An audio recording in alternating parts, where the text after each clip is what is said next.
네, 정동교 중고등부 친구들 오늘도 한복한 큐티 함께 하는 말씀 나누도록 하겠습니다. 오늘 2월 23일 아름다운 연합이라는 제목으로 하나님 말씀 나누기 전에 우리 시간 기도하고 시작하겠습니다. 기도하겠습니다. 하나님 아버지 감사합니다. 오늘도 우리 중고등부 친구들과 함께 화목한 큐티를 하고자 합니다. 하나님 아버지 이 말씀을 통하여서 하나님 말씀을 묵상하고 또 이 말씀 가운데 우리에게 주시는 그 말씀을 잘 깨닫고 그 말씀대로 살 수 있는 우리 중고등부 친구들 될 수 있도록 도와주시고 하루하루를 살아가는 우리 중고등부 친구들에게 하나님 세상의 지혜와 세상의 가치로 살아가는 것이 아니라 하나님이 주시는 은혜와 지혜로 살아갈 수 있도록 또 우리 믿는 사람들의 삶의 모습을 잘 간직하고 흔들리지 않는 신앙을 가지고 하나님 이 땅을 아름답게 살아갈 수 있는 믿음으로 승리하며 살아갈 수 있는 우리 중고등부 친구들 될 수 있도록 주님 도와주옵소서. 감사드리며 예수님의 이름으로 기도드립니다. 아멘. 네, 오늘 이 시편 45편 1절에서 17절은요. 시인이 이제 노래를 지은 것을 우리가 시편이라고 하는데요. 이 45편 1절에서 17절의 설명을 보면 굵은 글씨로 되어 있는 부분 있죠. 그 부분을 보면 시인은 왕의 결혼을 축하하는 시와 노래를 지어서 고백한다고 합니다. 그래서 신랑 대신 왕을 찬양하고 아름다운 신부와의 연합을 기뻐하는 내용을 가지고 이 시를 썼다고 합니다. 그렇다면 우리 함께 한번 묵상하면서 말씀을 읽어보면서 오늘 시편을 통해서 예수님이 누구신지 또 우리에게 주신 교훈은 무엇인지 한번 같이 묵상해 보도록 하겠습니다. 신랑의 전진 1절입니다.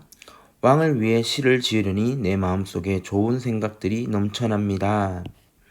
내 혀는 솜씨가 좋은 작가의 붓과 같습니다. 왕은 세상 누구보다도 훌륭하시며 왕의 입술은 우아한 말로 은혜가 넘치니 이는 하나님께서 영원히 왕에게 복 주신 까닭입니다. 힘있는 용사여 허리에 칼을 차고 찬란한 위엄으로 옷을 입으십시오. 진리와 겸손과 의로움을 위하여 왕은 위엄 있게 승리하십시오. 왕의 오른손으로 장엄한 일들을 나타내십시오.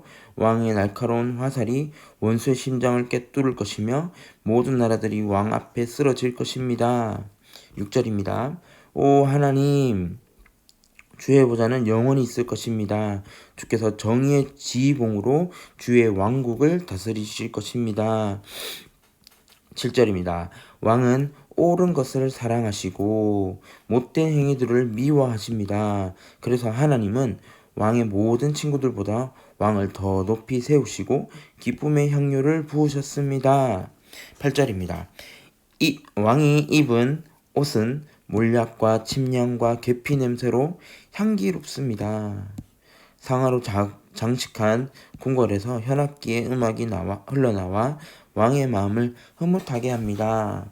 왕이 사랑하는 여자들 가운데는 여러 나라의 공주들이 있습니다.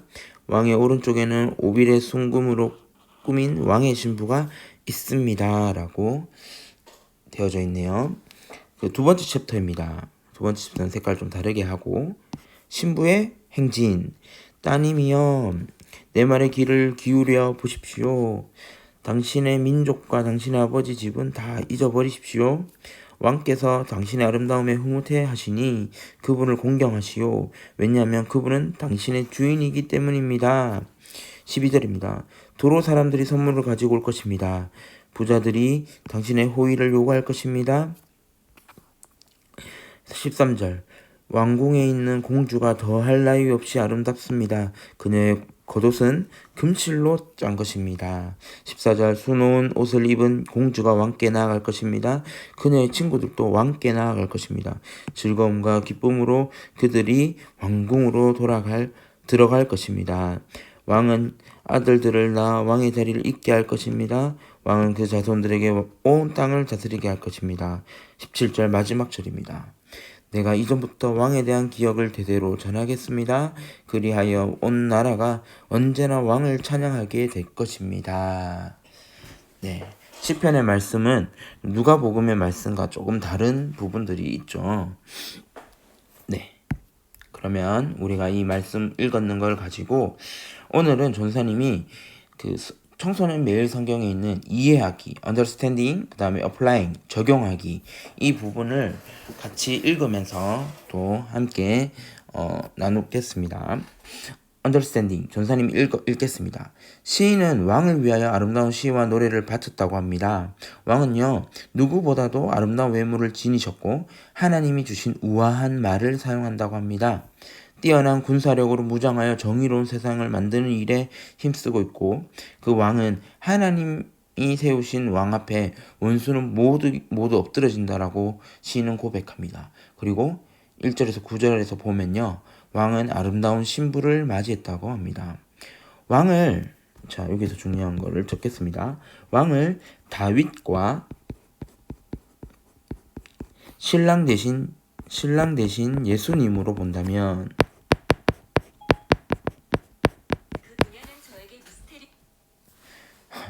네, 하나 둘 셋 파이팅. 시리가 갑자기 응답을 했네요. 네, 왕을 다윗과 신랑 대신 예수님 본다면 신부는 누구겠습니까? 이스라엘. 조사님 이제 IS라고 적는 이 부분은 이스라엘입니다. 이스라엘 백성과 교회를 신부라고 할 수 있습니다. 신부되는 교회는 왕의 말을 잘 귀 기울이고 오랫동안 자라온 고향이 아니라 새로운 나라의 마음을 두고 살아가야 합니다. 왜냐하면 결혼을 했기 때문입니다. 신부는 깨끗한 웨딩드레스를 입고 그리고 금실로 짠 예복을 입고 왕궁으로 들어갑니다. 신랑과 신부의 그 결혼은 그의 자손 만민에게 선한 영향력을 끼칠 것이라고 10절에서 17절까지 시인은 시편을 통해서 기록하고 있습니다. 자, applying 그 적용하기 부분 여러분들 보시면요. 예수님 오늘 누굽니까? 라고 되어져 있죠. 예수님 누구십니까? 예수님은 찬란하고 올곧은 모습으로 우리를 맞이해 주시는 분이라고 청소년 매일 성경에는 있습니다. 그래서 그분의 외모와 말과 행위는 흠을 잡을 곳이 하나도 없고 완벽하고 옳고 그름에 대해서는 명료한 기준을 제시하면서 이끌어 가시는 분입니다. 라고 하는데요. 저는요, 이 예수님을요, 왕 대신 예수님이라고 묵상을 했습니다. 자, 왕이 되신 예수님, 왕의 자리에 앉으신 예수님. 그러나 저번에도 전사님이 누가복음을 통해서 얘기했지만 왕 같지 않은 왕이 바로 누구였습니까? 예수님이었습니다. 왜 왕 같지 않은 왕이라고 전사님이 표현했죠? 맞습니다. 목수의 아들로 이 땅에 오셨고 그리고 말구유에서 태어나셨고 그리고 환영받지 못하고 환대받지 못한 그분이 바로 예수 그리스도입니다. 그리고 십자가의 길을 걸으셨고 십자가의 고난을 당하시고 우리의 죄를 위해서 아무 죄가 없는 예수님께서 왕으로 이 땅에 오시면서 고통받고 고난받고 상처받은 그러한 모습 속에서 우리는 그의 고난을 통하여 그의 영광을 바라보게 되었고 그리고 예수 그리스도의 죽으심으로 인해서 우리는 새 생명을 얻게 됩니다. 그래서 전사님은 이 예수님이 왕이 되신 예수님이라고 묵상을 했고요. 그리고 이 시편의 기자처럼 이 신랑 되신 왕은 우아한 말을 쓰고 있고 또 아름다운 외모를 지니고 있었고 외모와 말과 행위는 흠잡을 곳이 없다라고 고백했던 그 고백에 전사님도 그 왕 되신 예수님 또한 그런 분이다. 예수님은 흠이 없으시고 어떤 그 우리의 기준으로 아름다움을 봐서 판단할 수는 없겠지만 그 예수 그리스도는 이 땅의 어떠한 것보다 가장 아름다우시고 가장 멋지시고 가장 위대하신 왕이 바로 예수 그리스도라는 사실을 꼭 기억해 줬으면 좋겠습니다. 교훈입니다. 오늘 우리에게 주신 이 시편 말씀을 통해서 교훈은 무엇이 있습니까? 신랑과 그리고 신부가 사랑을 해서 결혼을 하죠. 그것이 오늘 제목처럼 아름다운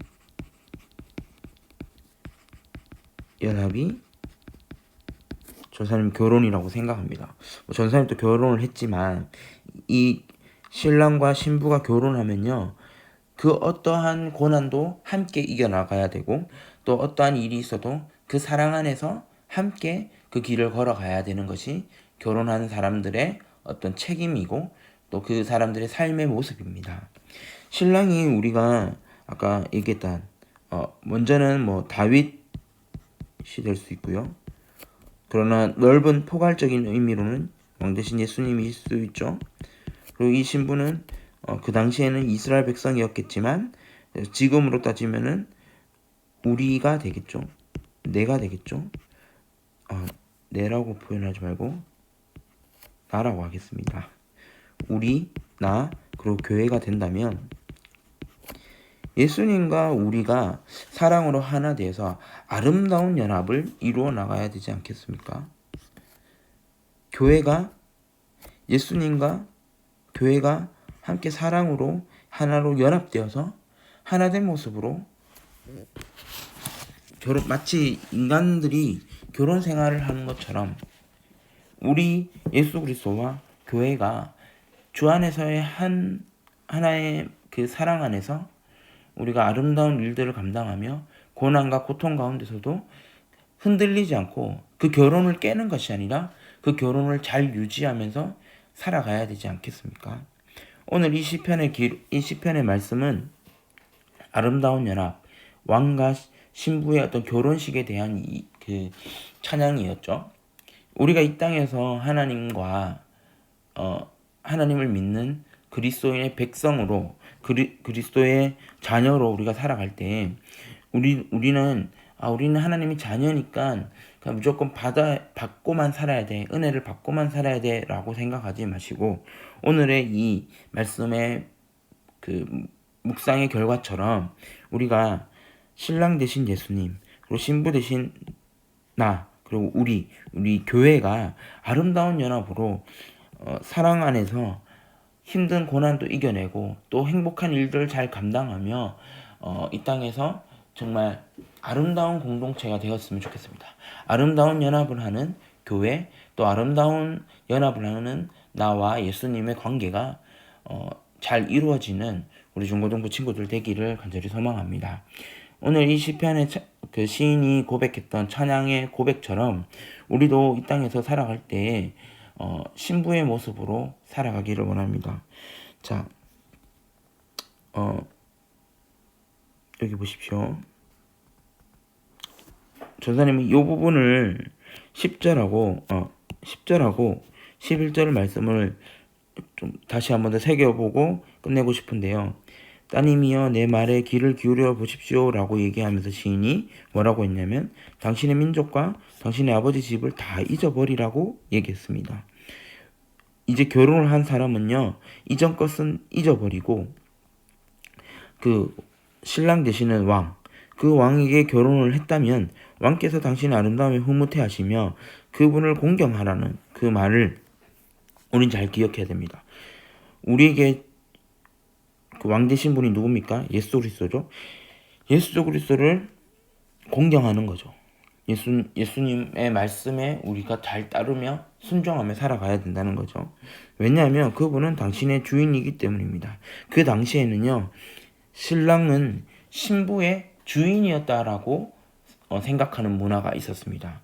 그런 문화가 있었기 때문에 내가 신부인 나는 이제 더 이상 내 아버지의 자녀가 아니라 내 남편의 속해져 있다라는 소속감을 가지고 살았던 것입니다.